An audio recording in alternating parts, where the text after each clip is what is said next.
Good morning, everybody. Welcome to Running Reimagined. For those of you that don't know, my name is Dylan Hopper. Today we are covering 5 tips, maybe even a bonus tip, for how to overcome the negative voice that pops into your head while you're on the run.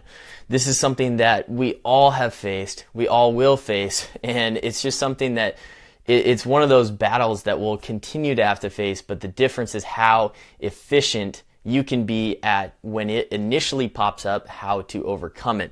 This question had originally come from a Running Reimagined follower, so I think it's really cool because this person had let me really give kind of the scenario that she's going through in specific examples, which I think is really cool because I think we can all relate and learn when it's a very specific scenario that someone is going through.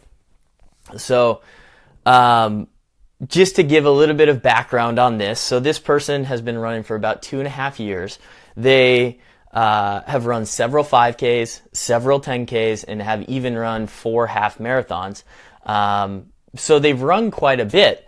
Their thing they're kind of struggling with right now is within the first 3 miles of the longer runs, they said they kind of have this wall that comes up in their head, and that's when the negative voices pop into their head for them.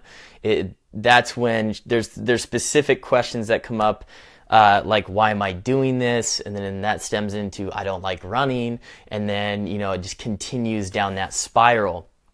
So the thing that I love teaching this, and I'm very into personal development as well, and so I love going over this and studying it and teaching this because in running, I think it's one of the biggest parallels is that there's so many things in running that you can take in the rest of life, and this is one of those things where it's overcoming those negative thoughts, because there's really no difference between those negative thoughts that pop in your head in running and then those same negative thoughts that pop in your head, while you're just in life. And then the way those negative thoughts spiral is the exact same. So I love to be able to teach this because if you can overcome it in running, if you can teach yourself to efficiently train your brain to overcome it, then it's the same. You can do the same thing in life, and I just think that's so cool about our sport. So I think the real important thing to know is that we all face this in running. This person, you're not alone. This is something that I know I can use myself as an example. It's something that I faced when I was just on a middle school dirt track and I was just out there trying to learn to run. Or when I was running at kind of the highest levels of my college career on some of the biggest tracks, those negative thoughts still went through my head. The difference was how efficiently I could be able to turn around those thoughts from, a negative, that the original negative thought or question to a positive statement, instead of having, the negative and then it feeds to another negative and another negative, and then that just spirals down, and then pretty soon you're having the worst run of your life.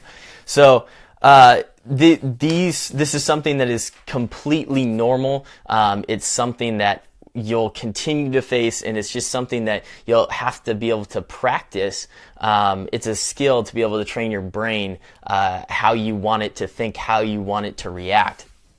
So before I go into the tips today, there's a book I'm reading. It's 50 for 50 by Dean Karnazes. It's about his story of completing 50 marathons in 50 states in 50 days. And early on in the book, he has a quote, and I'm just going to paraphrase it, but it basically talks about how there's no two runners alike. He ran all these 50 marathons. He got all these different tips and things from all these runners. And there's no one universal tip that works for everybody. So what I've kind of done today and what I try to do in the videos is I try to give kind of an array of tips. So there's about 5 different tips here today that we are going to go over. Hopefully 1 or 2 of these tips are going to be able to work for you. So Yeah, so let's get started here. If you don't mind, when you log on, please let me know you're here. Hit the like button. I want this to be able to have a two-way conversation with everybody. So tip number one in overcoming those negative thoughts as they pop up into your head is to have a running journal. So before, kind of a little background behind this, then the reason you want to have a running journal is that Tony Robbins, who's one of the greatest motivational personal development speakers alive today, has a quote, and he says, "You might not have control over your first thought, but you always have control over your second thought." So, and I think that's very true, and it's one of those statements that's much easier said than done. But what you're going to do in this running journal is create your second, third, fourth, and fifth thought. So then it's an automatic response because you do have control over it. It's just something that you have to focus and you focus your intention on. So a lot of times when we go out and we run and we have these negative thoughts that come up, it's the same reoccurring negative thoughts, negative statements. That voice doesn't change. The voice is the exact same. So the voice is still the exact same negative statement. So for this person, it's why am I running? I don't like running. But it's the same thing that's going to repeat itself. You maybe have 5, you might have a little bit more, but most likely it's less than 5. So you can be able to stage exactly what you're going to say to your voice when you get to that stage of the run that you might struggle with. For her, it's the first 3 miles. For other people, it might be the middle, it could be the last third, it could be the last mile. So you'll just have to be able to implement this when you start to feel those voices come in your head, but it's reoccurring. They come up in the same areas over and over again, and it's the same statements that come up. So you can be able to create the argument so when you get to that point, you're going to have a built-in argument to be able to overcome, to be able to overpower that negative thought.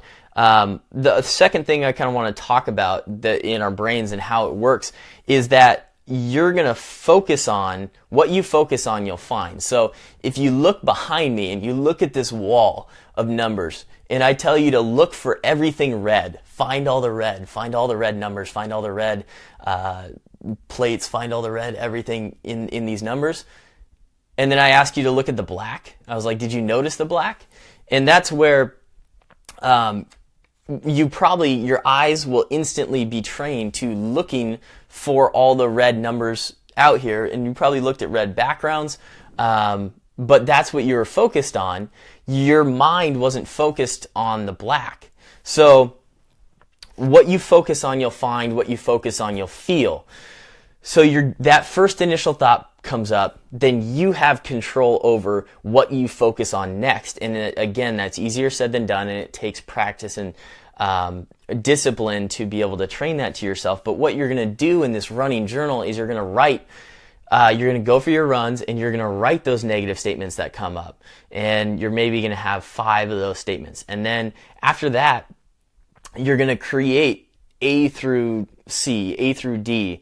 You can even create A through Z if you want to. I mean, that's would be most ideal. But you need to create an argument and have as many supporting statements as you can for why that statement is BS. For why that statement isn't true, because it's really not. Your brain is just creating this because most likely it's because your brain has built-in governors, which are really just built to protect you. Your brain is always going to choose the easiest route possible, most comfortable route possible, unless you train it not to. So, and this is one of those things where you have to be able to train it to overcome those negative thoughts. So you're going to write those statements, and then reason A, reason B, reason C, reason D for why that statement's BS. Create it as compelling as possible, make it as emotional as possible, and also make it as true as possible, because really that is BS and you know it, but when you're in the run, you can't think of those things. So what you're going to do is you're preparing that argument. So when that pops up, there's no question for why that's BS, and then you'll almost end up laughing at that statement more so than you will letting it eat at you, which feeds down that spiral and that cycle. So that's tip number one. Create a running journal, write down those statements, write down the supporting arguments, so when you get in the run, you can be able to overpower and conquer that. So the tip number two I have is to create a trigger or a pattern interrupt. So what this is you're going to put yourself, and again, you can do this in your running journal, you're going to write down and put yourself in a place where you are creating, you're visualizing your ideal self as a runner. So the you at your best, you're creating what that looks like. What does that feel like? What is that when you're running? What does that stride feel like? What emotions are you going through? You know, what is your posture like? What is your breathing like? Like kind of all those listed things, creating kind of your ideal runner. And once you do that, once you create a very specific, descript statement for who your ideal runner is. Hi, Nikki. How you doing? Hope you're doing well this morning. Once you create that statement for who this ideal person is, then what you're going to do is you're going to create a trigger or a pattern interrupt. So as those negative thoughts, as that negative voice pops up, wherever you are in the run, you're going to have a move or something that's going to cause the pattern interrupt. So something that I have always done, and I didn't even know really what it was when I was going through high school and college, but what it is creating a pattern interrupt. So I would always slap my chest. I would just do a quick slap to the chest. It would be like a refresher, and then I would instantly put myself in kind of that reset of who do I want to be in the future, and then I would be that person. So, and wasn't something I did, but I learned now, is to name that person. Give that person a nickname. So what you're going to do, you're going to create that description for that person. Who is that ideal runner? Make them that person, that goal runner that you're going to want to be, and then be that person. And then create a nickname for them. And this is all done before the run. And then when you go out on the run and you start to feel those negative thoughts and it starts to spiral, say, no, this is not who I am. And then start to think about that ideal person, some of the very descriptive emotional statements that you'd written down. Create your move, whatever your move is. It could be a fist pump, it could be a thumbs up, it could be a slap to your chest, whatever it is. For me, it was a slap to the chest. And then say, you know, I am this person, and know exactly, nickname it. You don't have to tell anybody what that nickname is, but you're creating a neuro association to a kind of a form that you want to be, and who you really are. So that's kind of my second tip, is to create a trigger. Again, this is something that has to be done multiple times. It's nothing. None of these things. Nothing in running is. No runners are created overnight. So anything that you do in running, it's about repetition. It's about consistency, and it's about creating positive intention towards what you're doing. So it's going to take time. But over time, you can be able to tap into that person that you want to be, and it'll get you it'll change your state from who you were spiraling down that negative cycle in your mind. So tip number 3 I had is going over affirmations, kind of incantations. And I think most people have heard affirmations or incantations before. And I'll let you know kind of why they work in the brain. They work in the brain because your brain doesn't know, it can't recognize what is true or false. So if I tell you right now to close your eyes and just think for a second, and think about a lemon sitting on top of a table right in front of you. And what you're going to do is you're going to take that lemon and you're going to turn it and take a bite straight into it, and you're going to squeeze all those juices into your mouth. Now, instantly, probably what happened was in your mind, in your mouth, you immediately started to salivate. There's no lemon near you. There's no lemon near me. But just by thinking and visualizing that there was a lemon there and that you're squeezing this lemon into your mouth, it started to salivate. It's because your brain can't tell what is true and what is false. So that being said, you can create these affirmations that are going to be positive, empowering, and present tense. And you're going to do this again in a running journal. Write these things down before your run. You can say, for this person who had asked me this question, who struggles in the first 3 miles, I love the first 3 miles. I just enjoy the challenge and the opportunity it gives me to be better. Ideally you can make it shorter than that, but yeah, so and the affirmations can be real powerful. And the other part that I think is really cool about running and why they work in running is that when you run, you're very much in a rhythm. And so you can feel that rhythm, and so you can say those words to each step as you go, and you can get very much in a rhythm, and that will totally be able to overcome those negative thoughts, those negative voices that go through your head. So that was kind of my third tip, affirmations, incantations. Again, if you're just joining, let me know you're here. We're going over 2 more tips out of 5 total tips. Kind of recapping a little bit for the people who just jumped on. Tip number 1 was to, in a running journal, create all the negative thoughts, all the negative questions that come through your head, then create arguments or statements that come off of that, A through B, or A through D, sorry, and then even further if you want to, for why that's BS, and really truly overpower that argument for why that's BS, because really your brain is just creating it. It's not true. So if you can be able to prepare that, and then the argument that's coming. Number 2 was create a pattern interrupt or a trigger. So you're going to create your ideal runner, that person that you're training to be. What does that feel like? What emotions do you feel? How does your breathing feel? How tall are you running? How confident are you running? Kind of all those things. Create a description of that. Name who that person is, and then create a pattern interrupt while that negative thought comes up. Like hit yourself on the chest, give yourself a fist bump, and just tell yourself, I am this person, or I'm this runner, because you are, and that's who you're training to be, and feel it as complete and feel it as done. That'll be able to interrupt the pattern or the cycle of the negative thoughts going through your head.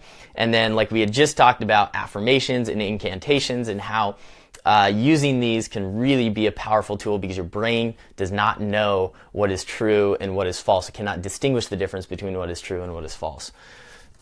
Tip number 4 to stay in your box. And I got this tip, and I think it's a great tip. I got this tip from my dad, who had just run the Ironman up in Whistler, Canada.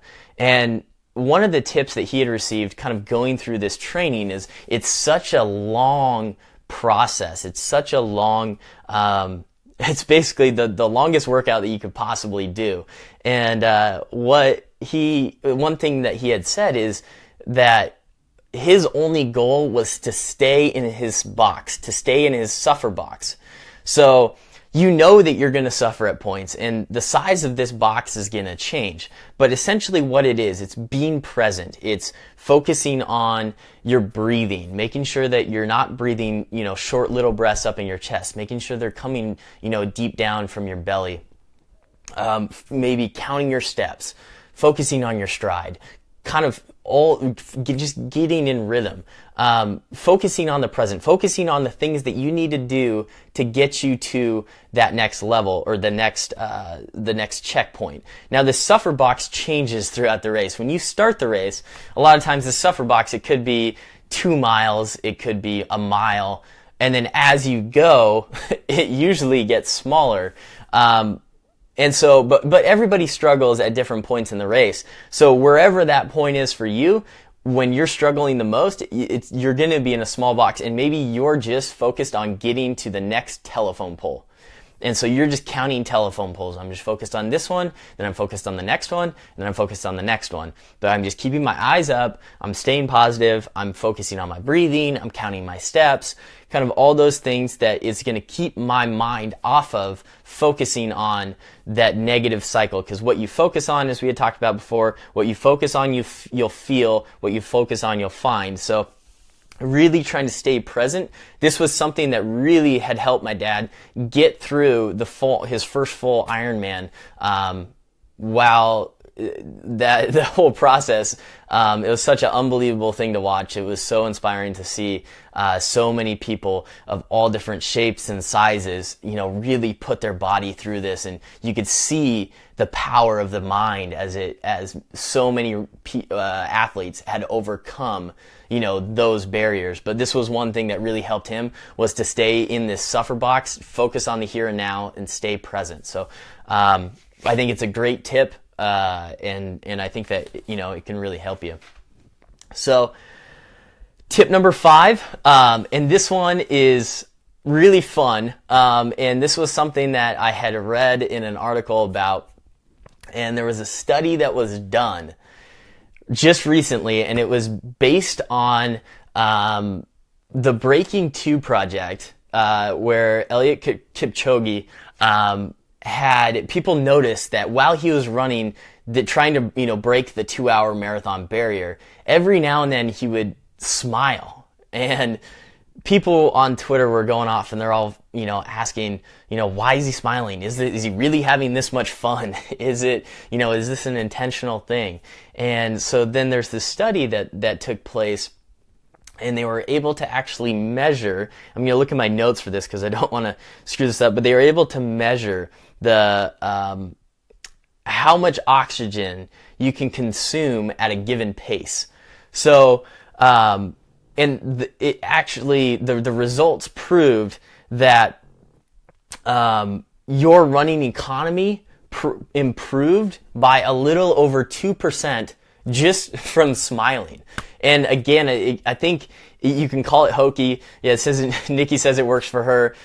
You can call it hokey, whatever. But I really think that it goes back to what you focus on, you feel. So if you are smiling, you're focusing on being happy. One statement I love from Tony Robbins is you can't be pissed off and happy at the same time. You can't smile and be pissed off at the same time. So to be able to fight those negative voices going through your head would be just to smile, because you can't smile and be negative. It's just not possible. So it can be something that can get you out of that negative cycle and start focusing on more positive things. And then on top of that, it can actually make you more efficient as well. And yeah, Nikki says it helps send a mental signal to your brain. So and it's so true. Or a happy signal to your brain.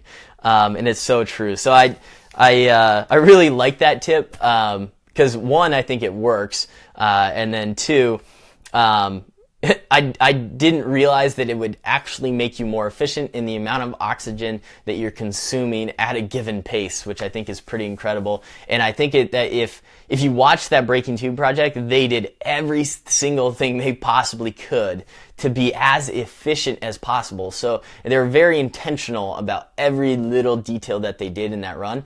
And so if they're doing it with the top marathoner in the world, then there must be some sort of truth to it. So you can try it. If it works for you, that's great.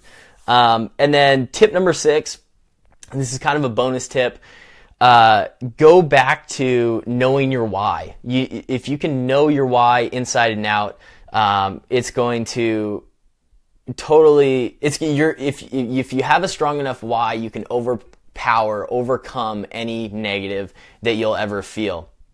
So one thing that you can do is that you can create a collage up on your wall of what your why is. And so actually on my wall in my room, I have my goals going across one bulletin board, and then I have another thing that goes across, and it tells me exactly what my why is and why I'm doing this right now, why I run in general. and it tells me, it's very descriptive, it's very specific, and it's very true and emotional to me. So if you can be able to create a powerful why are you doing this? And then when those negative thoughts, and as you start to go down that negative spiral, if you can tell yourself, and put yourself in that place for why you're doing it, your why is going to be able to overpower any sort of negative spiral that you're going to be going through. So those are kind of the 6 tips that I had for you today. I hope you guys found that helpful. Again, kind of recapping all the way from the start. The first tip was to sorry, I lost my train of thought there. The first tip, whoa, let me look here. Let's see.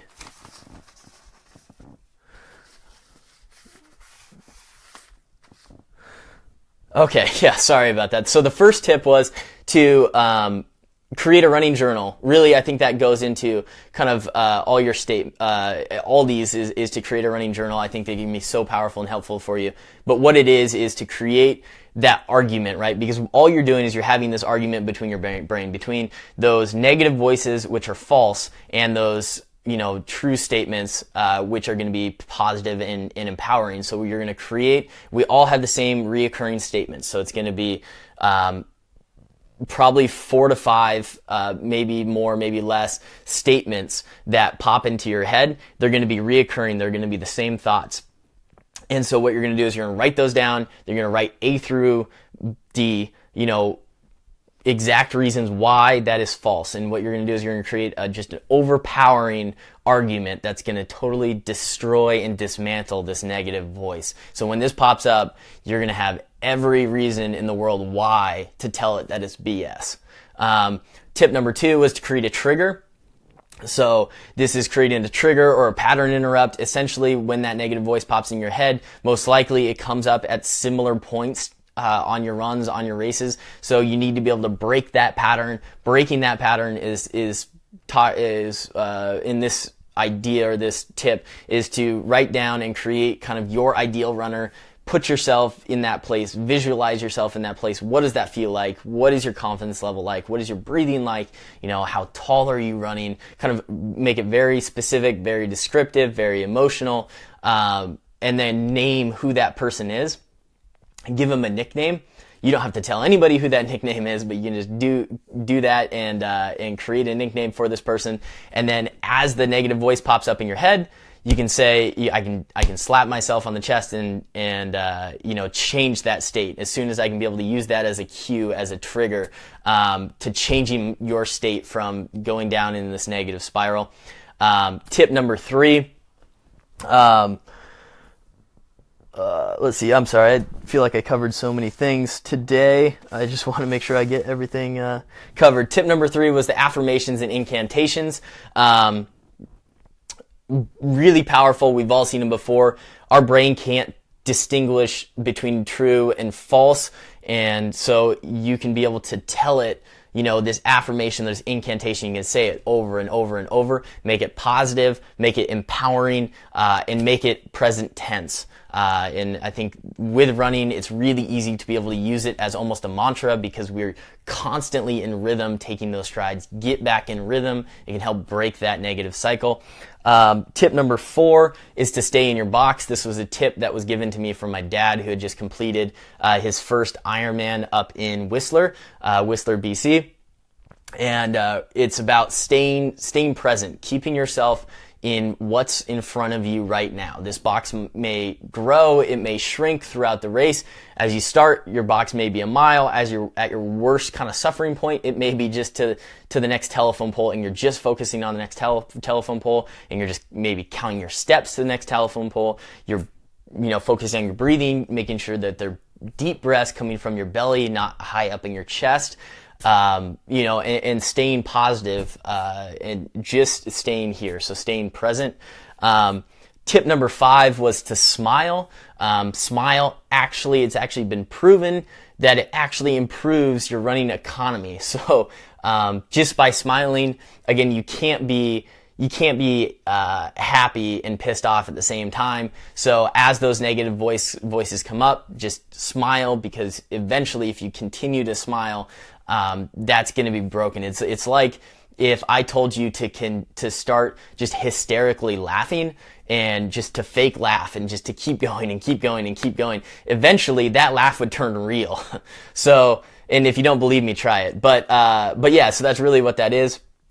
So smile. That can be a great tip to overcoming those negative voices. And then tip number 6 is to know your why inside and out. And this is something that I truly believe in. I think it's a fundamental thing that you should always kind of have with you. Know why you're doing this. Have it written down. Make it very specific, descript for why you're doing it. And just make it very vivid and visualize that why. Know your why, and then as you go into these races, you can really be able to overcome really any negative obstacle that you have if you have a why that's strong enough. So that's what I have for you today, guys. I know it was probably quite a bit, but I think that any one of these you can be able to use to overcome those negative voices. So I hope you found value in this. If you did, please hit the like button. If you know somebody else who would benefit from this, please share it so your friends can benefit from these tips as well. And I hope that you guys have a great weekend, and I'll see you on Monday. I'll be live Monday, Wednesday, Friday next week. Feel free to message me if you have any questions, or put in the comments if you have any questions of different topics you might want me to go over. If I don't know the answer, I'm going to go out and I'm going to talk to the right people and make sure I can get the best advice as possible for you. So please let me know if you have any questions. So have a great day, guys, and take care.